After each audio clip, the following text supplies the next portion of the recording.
When your self-worth is measured in likes, what happens to your confidence? When comparison never stops, what happens to contentment? When everything is instant, what happens to effort, to patience, to depth?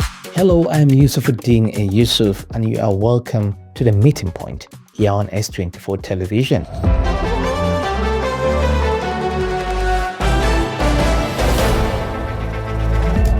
Is social media empowering Gen Z or quietly rewiring their brain? I am of the opinion that phone addiction actually affects the Gen Z in the negative way, because we all know too much of everything is bad, and by the time we spend so much time doing one particular thing, in fact, doctors have told us how it affects our health. Even physically now, when you scroll too much on your phone, you tend to have a lot of other issues, wasting time and all of that. Every swipe delivers something new. A like, a comment, a notification, a rush. This is dopamine, the brain's reward chemical being triggered on demand. Over time, the brain adapts. What once felt exciting becomes normal, and what was once exciting begins to feel boring, and what requires patience feel unbearable. Like I said, you just set your priorities straight. When you have priorities, when you have things that you want to achieve on a daily basis, it will reduce the amount of time you spend on social media. Like you say, maybe you want to read books or want to play sports more often. These are the things that can limit the amount of time you have on your screen. You can say you want to read books every day. You can decide to read for like 3-4 hours in a day. That will limit the amount of time you spend on your screen. Now, critics look at Gen Z and say they can't focus anymore, that their attention span are collapsing, that they have lost the ability to tolerate boredom. But Gen Z sees differently. They say we are not distracted, we are overstimulated. We are not addicted, we are responding exactly the way these platforms were designed to make us respond. Why some are just there to catch fun and to just catch proofs, which I think is waste of time and waste of resources, because for you to access TikTok, you need to put data, and you're just wasting data just to catch fun and just catch cruise. But for the ones that really wants to make content with all these things in order for them to make ends meet, I think that is a very good one. For Gen Z, scrolling isn't just leisure, it is their social life. It is how they get their news.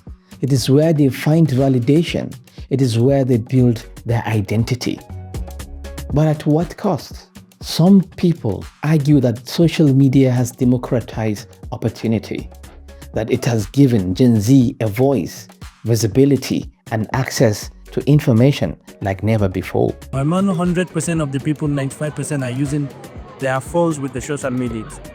But I can just advise that anything you want to do in life, know that what you are doing is right and is good, and seek advice from your eldest one, and then to your family. Don't do something that you rubbish and tarnish your image, and don't do something where would tarnish another person's image.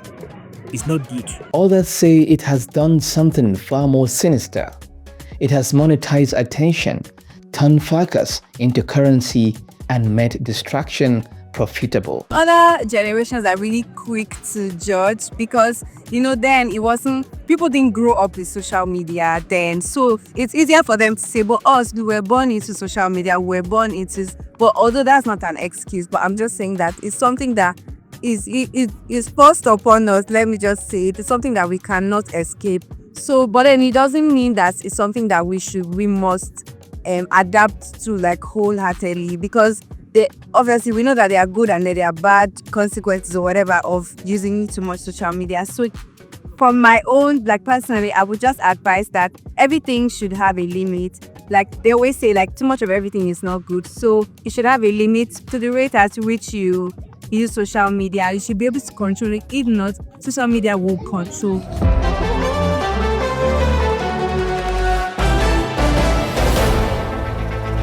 So perhaps the real question isn't whether Gen Z is addicted to social media. It is this way. Would any generation raised under the same condition escape the trap and the social media addiction?